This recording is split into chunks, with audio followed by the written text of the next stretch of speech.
I'll never forget the first time I laid eyes on her. She was in a weight room at Brigham Young University. I was in a weight room. We were the only two athletes in there. And in my mind, I was hoping that she would ask me for a spot. In the weightlifting world, a spot means you help the person lift the weights so it won't fall down on their head or neck and crush them. So I was hoping that she would be lifting a lot of weights so that she would ask me for a spot. A couple moments went by and I heard, "Excuse me, would you give me a spot?" On the outside, I looked calm, but on the inside, my heart was going, yeah, I'll give you a spot. So I walked over and I gave this athlete a spot.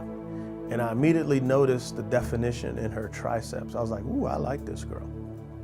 So after the spot, that was it. She went back to working out and I was like, okay, that was it. A couple weeks go by, January 15th, 1990. And all the athletes were playing basketball. I was pretty smooth, so I approached her by approaching one of my teammates to approach her on my behalf, which she talked to me after we played basketball. And this young lady agreed to talk to me after we played basketball. Her name was Vicky, and she was a javelin thrower on the BYU track team. So after the basketball, we talked, and she told me she had a boyfriend. So I was like, okay, cool. Left her alone, and a couple weeks go by, and then I see her in the halls, and I said, excuse me, do you still have that boyfriend? She said, no. And ever since that moment, we've been like peas and carrots. We've been together ever since. We've been married for 21 years now. Now you got to understand this. I'm from the urban area of San Antonio, Texas. Vicky is from Darby, Montana. They don't even have a stoplight in Darby, Montana. But God in His sovereignty knew what I needed and what she needed for His kingdom. And so He brought us together through circumstances to be at BYU at the same time. So my sophomore year, I bring Vicky home to San Antonio, Texas. Now you got to understand, my grandmother is the matriarch. She runs everything. So my grandmother was very, very important to me, and what she said really, really mattered, and what she thought about my decisions really, really mattered. So I brought Vicky home to San Antonio, Texas.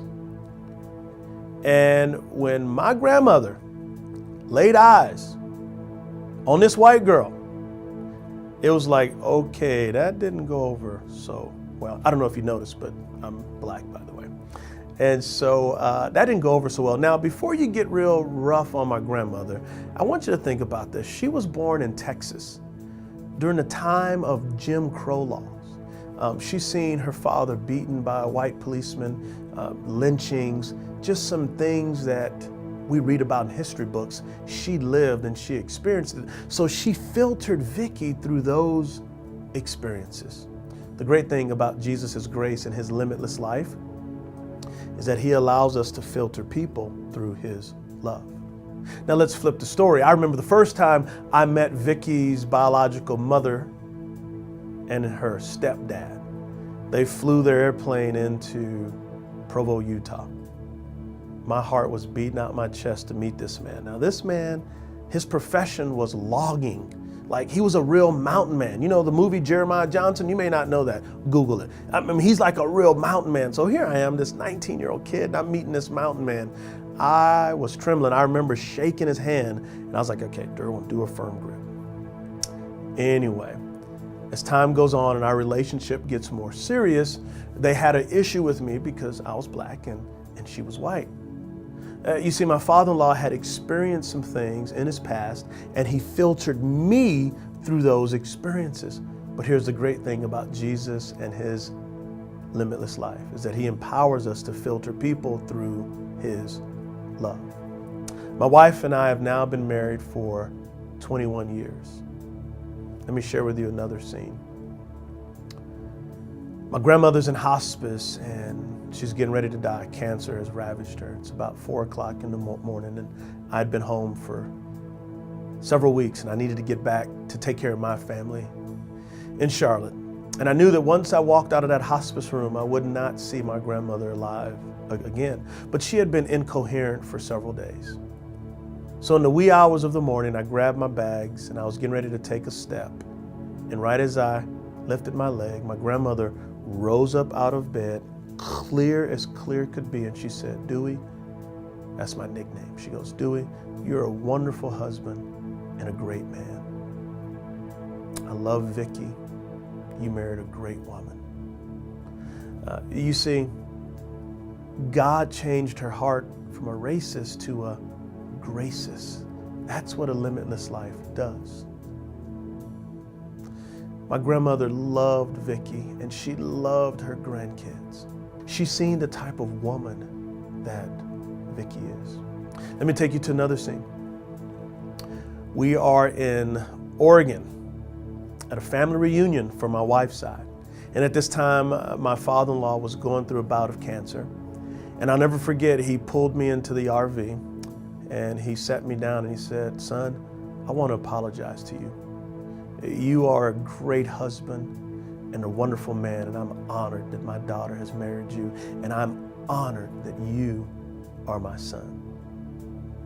You see, what happened is in the late 90s, Jesus began to transform my wife and I. And as Jesus began to transform my wife and I, his influence, his limitless life through us began to influence our family, so much so that the lenses of racism were shattered and the new lenses of gracism were realized. And here's the funny thing now, my father-in-law dotes over me.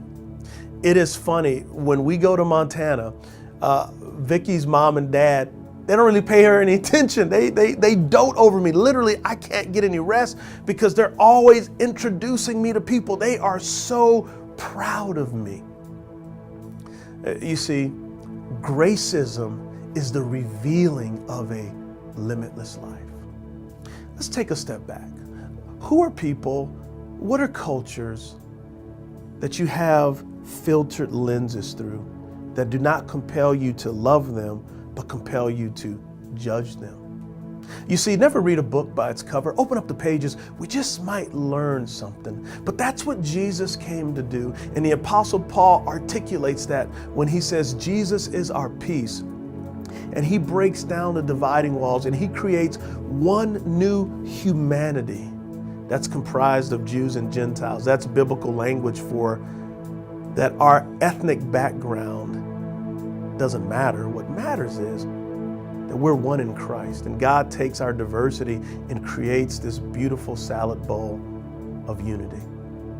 So check this out. God will give you and I the filters of love to view people through. This is Derwin Gray. Marinate on that.